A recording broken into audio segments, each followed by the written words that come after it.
এইটো তেওঁলোকৰ কথা, এইটো তেওঁলোকৰ ভিতৰৰ বিষয়। গতিকে মই ইয়াত প্ৰতিক্ৰিয়া দিব লগা নাই। কিন্তু বৰ লাজৰ বিষয় যে মিত্ৰ দলৰ ভিতৰতে কোনে নতুন গাড়ী কিনিছে, কোনে পুৰণা গাড়ীত চলিছে, এইবিলাক কথা মানে অসমৰ ৰাজনৈতিক যিটো মানে স্তৰ, মূল্যবোধৰ ৰাজনীতিৰ যিটো স্তৰ, সেই স্তৰটোক এইসকল নেতাই একেবাৰে মানে তললৈ নমাই আনিছে। মোৰ সেইটোৱে অনুভৱ।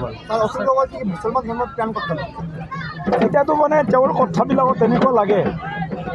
গতিকে কিন্তু অখিল গগৈ যিটো বাওঁপন্থী চিন্তা, যিটো তেওঁৰ অতি উগ্ৰবাদী তেওঁৰ যিটো মন্তব্য, সাম্প্ৰদায়িক মন্তব্য, সেই মন্তব্যই সকলো মানুহক মানে অন্তৰত আঘাত দিছে। অখিল গগৈ কাৰো ত্ৰাণকৰ্তা নহয়। অখিল গগৈ এতিয়া শূন্য স্থান পূৰাবৰ কাৰণে তেওঁ চেষ্টা কৰি আছে। কিন্তু অখিল গগৈ ডাঙৰীয়া যি ধৰণৰ ৰাজনীতি কৰিছে বা অন্য যিসকল তেওঁলোকৰ ইণ্ডিয়া এলায়েন্সৰ যি ৰাজনীতি আছে, সেই ৰাজনীতিত তেওঁলোকে সফল হ'ব নোৱাৰে।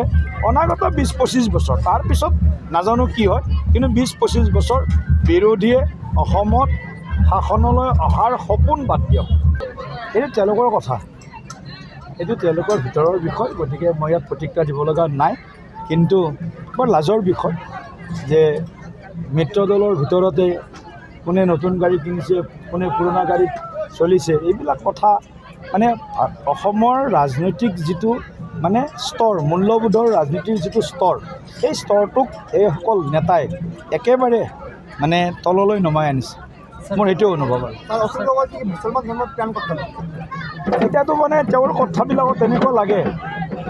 গতিকে কিন্তু অখিল গগৈ যিটো বাওঁপন্থী চিন্তা, যিটো তেওঁৰ অতি উগ্ৰবাদী তেওঁৰ যিটো মন্তব্য, সাম্প্ৰদায়িক মন্তব্য, সেই মন্তব্যই সকলো মানুহক মানে অন্তৰত আঘাত দিছে। অখিল গগৈ কাৰো ত্ৰাণকৰ্তা নহয়। অখিল গগৈ এতিয়া শূন্য স্থান পূৰাবৰ কাৰণে তেওঁ চেষ্টা কৰি আছে। কিন্তু অখিল গগৈ ডাঙৰীয়া যি ধৰণৰ ৰাজনীতি কৰিছে বা অন্য যিসকল তেওঁলোকৰ ইণ্ডিয়া এলায়েন্সৰ যি ৰাজনীতি আছে, সেই ৰাজনীতিত তেওঁলোকে সফল হ'ব নোৱাৰে। অনাগত 20-25 বছৰ তাৰপিছত নাজানো কি হয়, কিন্তু 20-25 বছৰ বিৰোধীয়ে অসমত শাসনলৈ অহাৰ সপোন বাদ দিয়ক। যিকোনো খবৰৰ বাবে যোগাযোগ কৰক 7099017330 লগতে 7099017110 নম্বৰত। যিকোনো খবৰৰ বাবে যোগাযোগ কৰক 7099017330 লগতে 7099017110 নম্বৰত।